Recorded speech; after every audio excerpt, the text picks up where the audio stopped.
qui vont utiliser ce pont, de l'utiliser à bon escient, parce que nous forçons la main à l'entreprise, parce que l'entreprise aurait voulu qu'il y ait quand même une réception provisoire en attendant la libération. Dernière étape, Kakimbo, long de 144 mètres linéaires. L'ouvrage est en pleine phase de finalisation. Les travaux avancent dans les délais. Ces infrastructures constituent bien plus que de simples ouvrages de franchissement. Elles incarnent une volonté d'améliorer la mobilité, de stimuler l'économie locale et de renforcer les liens entre les quartiers. Il y a une volonté de désengager et de faire en sorte que les quartiers puissent être accessibles. Les populations de Conakry ont parfois de la peine à assurer une fluidité de la mobilité. Mais je pense qu'avec ces ponts, il y aura une plus grande, fluidité pour permettre aux gens de rentrer plus tôt, de circuler plus facilement. C'est quelque chose de très important.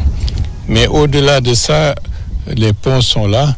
Maintenant, il faut penser à l'habitat, améliorer la gestion des quartiers pour éviter les inondations que nous avons constatées ces dernières semaines.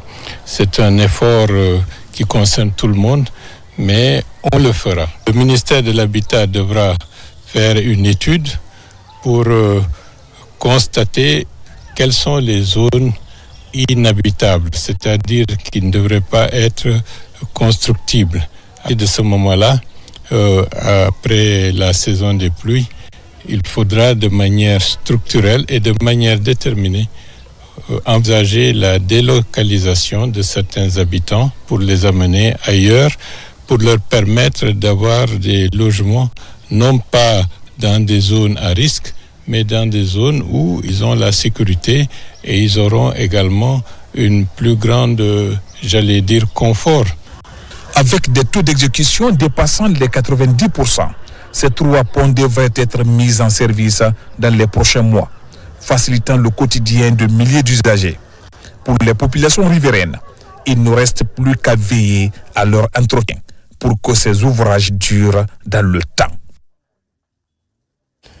À Conakry, rencontre pour le suivi et la validation des recommandations de l'examen périodique universel 2025, une initiative du ministère de la Justice soutenue par le Haut Commissariat aux droits de l'homme. La Guinée veut ainsi mettre en œuvre les recommandations en matière de respect des droits humains. Fodé Alpha Kamara, Kerno Younoussaba. Suite au passage de la délégation guinéenne le 29 avril dernier devant le groupe de travail du Conseil des droits de l'homme à Genève, au compte de son 4e cycle de l'examen périodique universel EPU, le ministère de la Justice et des droits de l'homme, en collaboration avec le Haut Commissariat aux droits de l'homme, organise une rencontre à Conakry visant à suivre et valider les recommandations formulées lors de l'examen périodique universel de 2025. Il est question de répondre aux 257 recommandations. En raison du caractère répétitif des recommandations, mes services ont travaillé uniquement sur les nouvelles. C'est sur ces recommandations que vous serez amenés à vous prononcer au nom de la République de Guinée. C'est pourquoi je voudrais m'adresser particulièrement aux membres du mécanisme national de rapportage et de suivi des recommandations afin que chacun dans son département assure un suivi rigoureux de la mise en œuvre de celle-ci, de celles relevant de son ministère. Ces recommandations ne sont pas de simples obligations internationales, mais elles sont et surtout des leviers pour assurer et améliorer la vie des citoyens et citoyennes guinéennes, mais aussi pour le renforcement de l'état de droit et promotion d'une société plus juste, plus inclusive et plus équitable. En dépit du plein pouvoir qui est disposé à la délégation guinéenne à Genève, le ministre de la Justice a préféré initier une consultation nationale avant de se prononcer sur ces recommandations. Tous les ministères sont déjà ici regroupés au sein du mécanisme national de reportage et de suivi des recommandations. Donc ces membres de ce mécanisme seront présents. Ensuite, il y a la société civile et cette rencontre va se faire ici à à travers les travaux de groupe sur les différentes thématiques qui sont au nombre de 15. Les recommandations seront examinées et un rapport sera préparé afin de répondre à chacune d'elles. Après cette étape, un rapport contenant la situation des recommandations va être déposé le 25 août prochain. Fin de la conférence ministérielle Guinée-Mali. Elle a réuni également les forces de défense et de sécurité des deux pays. Le défi sécuritaire le long des frontières et la montée du terrorisme dans la sous-région étaient au centre des échanges. Des recommandations ont été faites pour contrer ces phénomènes. Alpha Isiagaba. Pendant 2 jours, les forces de défense et de sécurité de Guinée et du Mali ont mené de larges échanges autour des défis sécuritaires transfrontaliers. La lutte contre la criminalité dans la sous-région, mais aussi la volonté de promouvoir les échanges commerciaux entre les deux États ont dominé les discussions. Les deux parties ont formulé les recommandations ci-après. Renforcer les capacités des comités nationaux de facilitation du transport, mutualiser les efforts de l'ensemble des structures dans la chaîne de transport et de commerce le long du corridor routier inter-État, mettre en œuvre le protocole d'accord réglementant la transhumance inter-État. Affichant leur détermination à combattre les tracasseries, les deux ministres ont surtout insisté sur la consolidation des liens de coopération entre la Guinée et le Mali, une relation fraternelle vieille de plusieurs décennies. Si tout ce qui est contenu dans ce communiqué final est mis en œuvre, ça va régler beaucoup de choses. Si on fait ça, on aura défini un modèle de coopération bilatérale réussie dans l'intérêt de nos deux pays.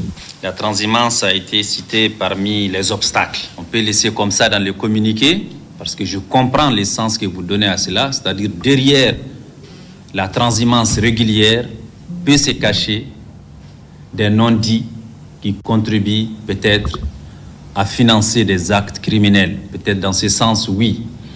Mais faisons quand même attention à ce qu'on ne dise pas que la transhumance est un problème. Ce n'est pas un obstacle, la transhumance est un atout. Parce que grâce au pâturage que nos bergers trouvent en territoire guinéen, les troupeaux maliens parviennent à survivre aux périodes de soudure, à la saison sèche. À l'issue de la rencontre, des accords de partenariat ont été signés afin de renforcer la sécurité aux frontières communes. L'opération est dénommée Épervier. Elle est menée par la compagnie d'intervention de la police aux frontières, la région de Kindia, notamment la préfecture de Forikaria est la première étape. Sur place, les résultats sont palpables. Une importante quantité de chanvre indien et autres produits pharmaceutiques ont été saisis. Colonel Morikaba, adjudant Ibrahima Conté de la police nationale. Les félicitations des autorités préfectorales de Forikaria font suite à un exploit majeur réalisé par les agents de la CIPAF lors de leur première sortie. À Conakry, avant le top départ, les autorités policières ont donné les dernières consignes. Cette sortie est votre première sortie au long des frontières qui constitue une étape très importante en vue de donner le signal fort aux terroristes, au réseau des passeurs, aux trafiquants de drogue, aux présumés criminels qui se livrent à la traite des êtres humains, qu'il existe bel et bien des compagnies d'intervention de la police aux frontières formées et outillées qui y opèrent permanemment afin de les mettre hors d'état de nuire. Partis de Conakry, les agents de la CIPAF ont nettoyé les encablures du port de Moribaya à Sengelei.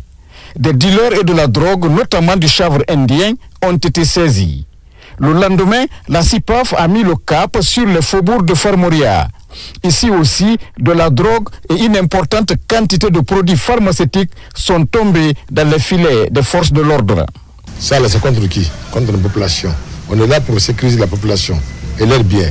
Mais la sécurité d'abord commence par quoi? Leur santé. Il faut qu'on soit clair. Il ne faut pas qu'on regarde l'argent. La mission doit être une mission d'honnêteté, de patriotisme, pour que nous puissions éradiquer ces fléaux à Forikaria. Je les encourage de partir, le commandement est derrière eux. Mais je ne veux pas qu'ils soient complices. Quelque chose, l'enveloppe octroyée n'est pas acceptée. Pourquoi la chose est une mission noble, digne.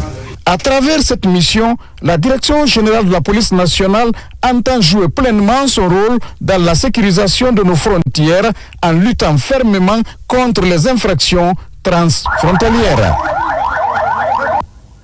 Les fidèles chrétiens catholiques ont célébré ce vendredi l'Assomption de la Vierge Marie dans l'archidiocèse de Conakry. En plus du rituel, cette célébration est marquée par un hommage à 2 de ces laïcs centenaires, un moment exceptionnel d'action de grâce au Seigneur en faveur de Souma Elisabeth et Molo Étienne pour leur engagement et témoignage de vie.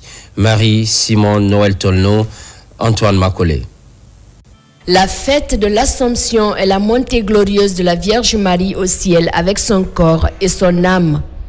La commémoration de cette solennité pour les fidèles catholiques est une action de grâce au Seigneur. Cette liturgie consiste à demander la grande intercession de la Vierge Marie auprès de son Fils en faveur des familles chrétiennes. Nous voulons, par cette Eucharistie, qui est notre unique sacrifice, confié à la mère de Jésus et notre mère, les joies et les peines, les réussites et les échecs, les forces et les faiblesses, les attentes et les espoirs, les préoccupations et les projets de notre pays et de notre Église. C'est aussi en cette solennité que l'archevêque de Conakry, Monseigneur Vincent Koulibaly, et son coadjuteur, Monseigneur François Silla, ont choisi de rendre hommage à 2 de ces fidèles laïcs qui célèbrent un siècle de vie sur terre. Dieu fait bien les choses en respectant l'équité, un homme, une femme. J'ai été très touché en les écoutant pour avoir traversé un siècle de vie. C'est quand même impressionnant et il reste encore dans la force de la santé et nous souhaitons que cette santé perdure. Invite est faite par Monseigneur Vincent Koulibaly aux Guinéens pour un bon déroulement du référendum. La paix et la cohésion ont aussi été longuement abordées lors de cette célébration pour des élections apaisées et réussies en Guinée. Par ailleurs, lancement officiel des activités du collectif des journalistes pour la réussite de la transition. Ce nouveau collectif, essentiellement composé d'hommes de médias, se fixe pour objectif la promotion des acquis de la refondation. Kerno Maroufba. Il se mobilise pour une cause commune, la réussite de la refondation. Ce collectif des journalistes se fixe comme objectif travailler aux côtés des autorités et des citoyens pour favoriser la bonne marche de ce processus dans le pays. Le CJ2R a pour ambition de devenir un acteur clé de la transformation nationale en informant, en sensibilisant et en accompagnant nos concitoyens sur le chemin du progrès. Les médias, par leur capacité à informer, à éduquer et à orienter, jouent un rôle prépondérant dans la vie des hommes et de la nation. Votre travail ne se limite pas à relater des faits. Il façonne les opinions, influence les décisions et contribue à préserver la cohésion sociale. Autre objectif du collectif, sensibiliser les populations pour maintenir la cohésion sociale et de l'unité nationale dans le contexte de refondation, mais aussi combattre la désinformation et les fausses nouvelles en fournissant des contenus fiables et accessibles. Que l'avenir de la Guinée ne peut pas aller de l'avant sans nous accepter les contradictions, la différence, nos diversités et aller dans le sens de ce que souhaite notre peuple, la paix. Le président de la République nous donne une mission essentielle, c'est de faire en sorte que l'information, la vraie information, en toute responsabilité, en toute impartialité et en toute objectivité, que cette information-là passe à nos concitoyens. Parce que ce métier-là doit être un métier au rendez-vous de l'unité nationale, au rendez-vous de la paix, au rendez-vous de la réconciliation nationale. Une large information sur les acquis, perspectives et les fondements de refondation, telle est la démarche mise en place par ce collectif de journalistes. Plus de 200 millions de francs guinéens. C'est le budget adopté à l'unanimité par le conseil communal de Sanoya pour le développement local. Je vous le disais un peu plus haut. La décision a été prise lors de la deuxième session du conseil communal. C'est dans cette dynamique que plusieurs autres plans de développement ont été élaborés par la délégation spéciale. Maïmouna Bella Diallo. Dans cette salle, les acteurs socio-professionnels de Sanoya se retrouvent autour d'un même objectif: tracer l'avenir de la nouvelle commune de Conakry.